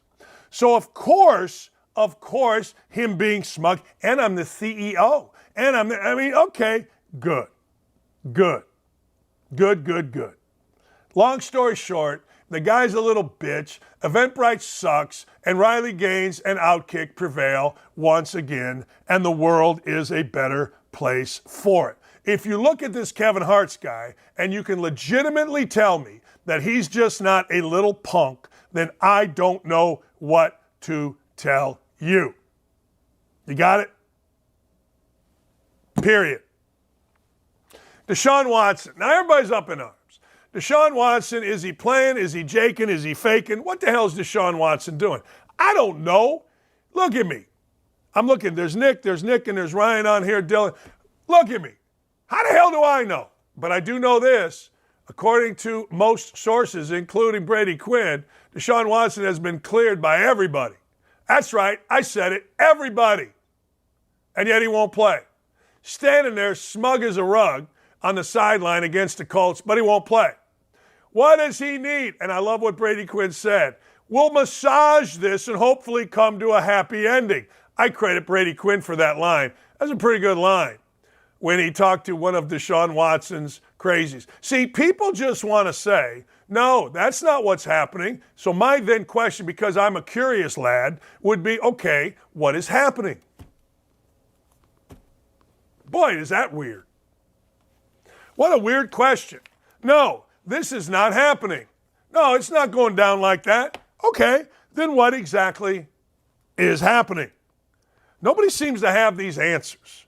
The only thing that I ever hear is that Deshaun Watson ain't playing. Deshaun Watson ain't practicing. Wait a second. Then Deshaun Watson is practicing. It's very odd to me. So I want to know what's going on. I want to know what in the hell is happening. Brad Buffington, thank you for being here today. If they wanted hate speech, they should follow me around for a day. That's what Brad Buffington says. Look, I got to tell you, we should go back. Maybe we will. I'm going to send you guys this weekend mean tweets. People are being mean to me, and I'm going to cry. Or maybe I'm not. But anyway, this has been a great week, but it gets better. But wait. There's more. Did you know that plastic straws, nixing plastic straws, now plastic spoons, McDonald's is ditching one of its most recognizable utensils in a bid to become more sustainable. The hollowed out, square-shaped McFlurry spoon. They're saving it one spoon at a time, Ryan. Here's the tear. This small change will help reduce single-use plastic waste in restaurants while giving customers the same McFlurry they know and love. That's a win-win in our books. A while we may not see our famous spindle spoon in your McFlurries anymore. Well, okay. Know that it's still working hard for you and the planet behind the counter. All right. I mean, I don't. Here, you guys know this. Do we not know this? Everybody knows this. Just follow the money. Whatever the lobby is that replace these plastic spoons, maybe it's going to be, I don't know, cardboard spoons. I don't know. But just follow the money. McDonald's ain't doing nothing unless they know they can make money, period. All right, you guys have been waiting on this. You guys are, and I'm going to give it to you. I'm going to give it to you right now. And by the way, don't forget, you can email our show, and we apparently are going to try, if you email us, maybe there's nobody here watching. Maybe I'm sitting here in my home yelling and screaming at Aaron and Nick and the world right now because I know they're watching, but maybe nobody else is watching. So feel free, outkickdakich@gmail.com, and I'm going to tell you how dumb I am. This is actually an email that I can access, but I don't know how to get into it. Every time I put it on my phone, guess what happens? It takes me to an email. I'm so stupid, I don't know how to open this. I'm so dumb that ladies and gentlemen, I don't know. Outkickdakich@gmail.com. And what I would like from you is, what's the craziest thing that you have seen? What's the craziest thing that you have seen? I want to know this weekend. Was it a football game? Was it, a Marilyn Monroe dress-up doll with I don't even know. I'm not good at sex stuff, but I could if you wanted me to. My brother actually wrote a paper on how to have sex with a sheep when he was at Wabash. They said, give us a parody paper for an English class, and he mentioned that you have to hold the sheep over a cliff. Makes it more active because it backs up. That's the only real weird sex thing that I know. My brother's a goddamn genius. Excuse my language. Gosh darn genius. My bad. But GD sounded better. Apologies. I never use the name in vain. I really don't. You know this. You know I don't. And I'm sorry about that. Hey, the Bulls players called a team meeting after the first game. Players only meeting. That'll bode well. Hey, we've had one game, and we lost by 20. And I knew in practice y'all didn't care. We didn't get it straightened out. Now we got to have a team meeting. Okay. All right. Hey, don't forget about points bets. Go to pointsbet.com and start your account. Look, don't be an idiot. Don't bet more than you can lose. I'm sorry. You get up to $1,000 in second chance bets. All you got to do is visit outkick.com/bets. That's all you got to do. Why wouldn't you do that? I think you should do that. And if you do that, let me give you, you guys didn't put my bets on here because I did not give them to you. But here's the deal. Understand this as we move into the betting portion. When I lose the house bet, I go to work. When I lose, I don't sit around and whine, bitch, and moan. When I lose, I get aggressive. When I lost at Bowling Green, we'd have 6 a.m. practice. Maybe players wouldn't get to eat. I was MFing everybody. What are you going to do? Yeah, I wouldn't fly in this day and age, but what do I care? I'm not coaching in this day and age. Oh, man, if we could talk to your players, yeah, they'll probably tell you some great stories, some graphic stories, but what are you going to do? I stand by all of it. If you don't like it, you don't like it. Email address is dakichcycles@gmail.com. I don't know what that means. That's from my wife. What the hell does that mean? I don't know. I'd send her a bikini picture. I wanted her to get a bikini picture. Oh, she wanted me to promote our Dakich Cycles for the city if you have an organization. If you have an organization that needs bikes, I got all this money and we're having trouble giving away bikes. dakichcycles@gmail.com. I mean, I got a couple public schools that we're going to go to, the Salvation Army. We can give out 10 bikes, locks, and helmets at a time, and we'd like to do it for Christmas, but you got to have an organization. Because apparently you got to sign some waivers so you don't sue my ass when brand new bikes get in the hands of your kids. Because, well, But anyway, dakichcycles@gmail.com. All right, You ready for it? Bump it up. Here we go. I think there's a stinger here. Is there a stinger?